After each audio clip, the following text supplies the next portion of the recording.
Jordan രാജാവ് അബ്ദുള്ള രണ്ടാമനുമായുള്ള കൂടിക്കാഴ്ചയ്ക്ക് പിന്നാലെയും Trump ഇക്കാര്യം ആവർത്തിച്ചു. ഗാസയെ കൈവശപ്പെടുത്താൻ പോവുകയാണ്. അത് വിലയ്ക്ക് വാങ്ങേണ്ട കാര്യമില്ല. വാങ്ങാനൊന്നും അവിടെ ഇല്ല. ഞങ്ങളതിനെ സ്വന്തമാക്കും. ഞങ്ങളതിനെ പരിപോഷിപ്പിക്കാൻ പോവുകയാണ്. മിഡിൽ ഈസ്റ്റിലെ ആളുകൾക്ക് വേണ്ടി ഗാസയിൽ ധാരാളം തൊഴിലുകൾ സൃഷ്ടിക്കും. ഗാസയിൽ വളരെ ദുസ്സഹമായ ജീവിതമാണ് പലസ്തീനികൾ നയിക്കുന്നത്. അതിനാൽ ഗാസ വിടുന്നതിൽ അവർക്ക് സന്തോഷമേ ഉണ്ടാകുകയുള്ളൂവെന്നും ട്രംപ് കൂട്ടിച്ചേർത്തു. ട്രംപ് പറഞ്ഞ ഒരു കാര്യം ശരിയാണ്. ഇതൊന്നും അത്ര എളുപ്പത്തിലെടുത്ത തീരുമാനമല്ല. ജെറുസലേം ഇസ്രായേലിൻ്റെ തലസ്ഥാനമായിരിക്കുമെന്നും ജൂതർ കുടിയേറിയ പശ്ചിമതീരത്തെ 30% പ്രദേശവും ഇസ്രായേലിൻ്റെ ഭാഗമായിരിക്കുമെന്നും ട്രംപ് പ്രഖ്യാപിച്ചത് ആദ്യ ഭരണനാളിലാണ്. അന്നും ഇതിനെല്ലാം സാക്ഷിയായി നെതന്യാഹു വൈറ്റ് ഹൗസിലുണ്ടായിരുന്നു.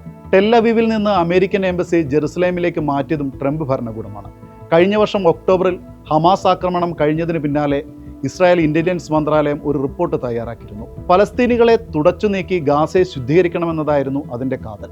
ഗാസയിൽ നിന്ന് പലസ്തീനികളെ ബലം പ്രയോഗിച്ചും പുറത്താക്കുക, മനുഷ്യവാസം അസാധ്യമാകുന്ന തരത്തിൽ കെട്ടിടങ്ങൾ തകർക്കുക, ഗാസയിലേക്കും പുറത്തേക്കുമുള്ള വഴികളെല്ലാം അടയ്ക്കുക, എല്ലാത്തിനും ഒടുവിൽ ഗാസയെ ഇസ്രായേൽ ഏറ്റെടുക്കുക.